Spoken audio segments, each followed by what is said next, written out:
you've heard of the story of the frog in the well. It's a very common story. So there used to be a frog and it lived in a well. Okay. And this frog was born and brought up in that well. It was a very old well, filled, with some shallow water. And this frog was happy because walls were all covered with some wet moss. तो जब भूख लगी तो थोड़े insects खा लो. जब it was feeling thirsty, then पानी भी था पीने के लिए. And then when he's tired, there was a small rock at the bottom of the well, and he would go to sleep on that rock. So he was quite, happy. And then when he sleeps, he can look up at the well, and then he can see the clouds and all. He's quite a happy, satisfied frog. One day, another frog, and this frog was from the ocean, it fell into that well. Okay. So this well frog, and made a big sound. Plop! करके वो गिरा उसके अंदर. So this well frog was having a good sleep. He got up and he asked this fellow that, "Oh, who are you?" So he said, "Oh, I'm a frog from the ocean." From the ocean? What is ocean? Is it as big as this? And he made a small leap like that. And that other frog, ocean frog, just smiled and said, "No, no, no, it's bigger." He said, "Then is it like this?" And he made an even bigger jump. He said, "No, no, no, no, no." He said, "Is it like this?" And he jumped from one end of the well to the other end of the well. So now the ocean frog really had a good laugh. He said, "No, no, how can you compare your well to the ocean? You can't compare it." So the ego of this little frog was really hurt. He said, "How dare you, say my well is the biggest well and you're a liar and you just get out of my well." Okay?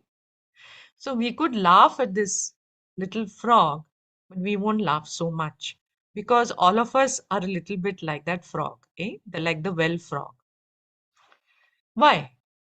Because we don't know anything other than what our mind presents to us. So our mind presents to us only objects, no?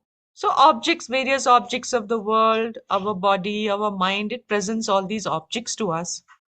And so we are always dwelling in the world of objects. Our mind is not able to recognize that we pre-exist any experience that it can place before us.